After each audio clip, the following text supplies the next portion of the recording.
Hello बच्चों, कैसे हैं आप सब। आई होप आप सब बहुत अच्छे से होंगे। बेटा, अनुच्छेद लेखन की सीरीज़ में जो हमारा आज का टॉपिक है अनुच्छेद का, वो है बीत गई, जो बीत गई सो बात गई। अब देखो बेटा, जब इस तरह की पंक्तियाँ आ जाती हैं और आपसे कहा जाता है कि इसके ऊपर आप अनुच्छेद लिखिए या फिर निबंध लिखिए, तो बच्चे थोड़े से घबरा जाते हैं कि हम इस छोटी सी लाइन के ऊपर हम अनुच्छेद कैसे लिख सकते हैं। तो आज मैंने छोटा सा प्रयास किया है आपको इसके ऊपर, इस छोटी सी लाइन के ऊपर एक अनुच्छेद लिखने का। ये लाइन कहाँ से ली गई है, ये पंक्ति कहाँ से ली गई है? ये श्री हरिवंश राय बच्चन जी की कविता है, जो बीत गई सो बात गई। ये इसी पंक्ति के आधार पर पूरा अनुच्छेद तैयार किया गया है। अब मैंने आपको थोड़ा सा आप थोड़ा सा अलर्ट होकर सुनिए। मैंने कुछ संकेत बिंदु तैयार किए हैं, मतलब कि कुछ पॉइंट्स में ना लिख के पूरे अनुच्छेद को मैंने पैराग्राफ्स में लिखा है, लेकिन इस पूरे निबंध की या अनुच्छेद के अंदर हमने क्या लिखा है ये मैं आपको बताना चाहती हूँ। सबसे पहले पंक्ति से क्या तात्पर्य है, इसका मीनिंग क्या है ये, फिर प्रकृति से सीख, फिर बीती बातों की स्मृति, दुख का पर्याय, फिर बीती बातें भूलना ही उचित है, फिर लास्ट में उपसंहार। इन पॉइंट्स के आधार पे पूरा निबंध तैयार किया गया है। अब हम स्टार्ट करते, अलर्ट होकर सुनना और समझना। श्री हरिवंश राय बच्चन द्वारा रचित कविता जो बीत गई सो बात गई, यह पंक्ति वस्तुतः जीवन का वास्तविक सत्य है। बीती बातों को भुला देना ही उचित है। मानव जीवन सुख दुख उतार चढ़ाव से घिरा रहता है। ऐसे में यदि वह पूर्व घटित अच्छी बुरी स्मृतियों से यानी कि यादों से जुड़ा रहेगा, तो वह ना तो वर्तमान में ही जी पाएगा, ना ही भविष्य निर्माण कर पाएगा, केवल उपहास का पात्र बनकर रह जाएगा। अब देखो, इसका मतलब क्या है? इसका अर्थ यह है कि ओवर थिंकिंग ना करके प्रैक्टिकल बनो। कुछ लोग क्या करते हैं, पुरानी बातों को याद करते रहते हैं, चाहे वो अच्छी हो, सुख की हो, खुशी की हो या फिर दुख की हो। उस दुख में वो पड़े पड़े दुखी होते रहते हैं, उन दुखी पुरानी बातों को याद करके फिर डिप्रेशन का शिकार हो जाते हैं, आगे लाइफ में कुछ नहीं कर पाते। पूरी ज़िंदगी हमें भगवान की इतनी मुश्किल से अच्छी देन जो हमें मिली है, उसका हम सही उपयोग नहीं कर पाते।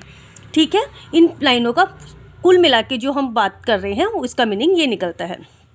आगे हम देखते हैं, अपने चित्त को हमें अतीत की छाया से मुक्त करना होगा। किसी विचारक ने सच कहा है कि नदी में भी हम दोबारा उस पानी को छू नहीं सकते, क्योंकि पहली बार जब पैर डाला तो जल धारा बह गई।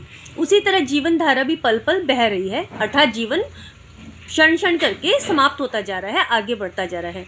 जीवन तो सदैव ही नदी की तरह प्रवाहमान होना चाहिए, जिसका जल लौटता नहीं अपितु निरंतर सागर से मिलने को उत्सुकता में तटों से बिछड़ता रहता है।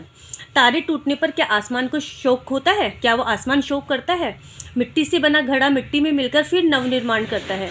प्रकृति जब पीछे मुड़कर नहीं देखती, तो मनुष्य क्यों बीती बातों यादों को, सुख दुख की लहरों को सागर में गोते लगाता रहता है? यह केवल दुख ही उपजाता है, किसी घटना की पुनरावृत्ति नहीं होती। क्षण अनुक्षण जीवन बह रहा है।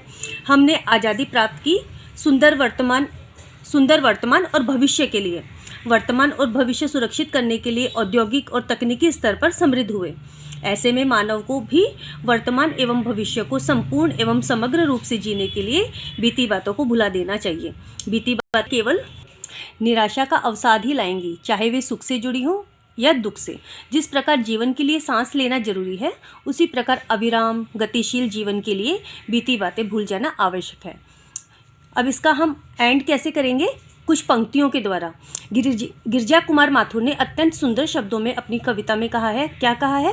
छाया मत छूना मन, होगा दुख दूना, दुविधा हत साहस है, दिखता है पंथ नहीं, देह सुखी हो पर मन के दुख का अंत नहीं। अब आप कहेंगे मैडम इसका मीनिंग क्या होता है? अब मैं आपको इसका मीनिंग बताती हूँ। कवि अपने मन को संबोधित करके कहता है कि हे मन, तू कल्पनाओं के संसार में विचरना बंद कर दे, मत विचर। पिछली स्मृतियाँ अथवा यादें तुझे केवल भ्रमित करेंगी और उनको याद करके तेरा दुख दुगना होगा। तुम्हारा साहस मन की दुविधाओं के कारण नष्ट हो गया है, जिसके कारण तुम्हें आगे बढ़ने के लिए कोई रास्ता नहीं दिखाई पड़ता। इसी कारण चाहे तुम शरीर से सुखी हो, परंतु तुम्हारे मन की असीम दुख समाये हुए हैं। ये इसका मीनिंग हुआ। अतः अतीत की स्मृतियों को भूलकर वर्तमान का सामना कर भविष्य का वर्णन करना ही सर्वोत्तम है। ये मेरा छोटा सा प्रयास इस अनुच्छेद के द्वारा आपको कुछ बताना, इस पंक्ति का मीनिंग बताना रहा। नेक्स्ट वीडियो में हम फिर से मिलते हैं। आज के लिए इतना ही। Bye bye.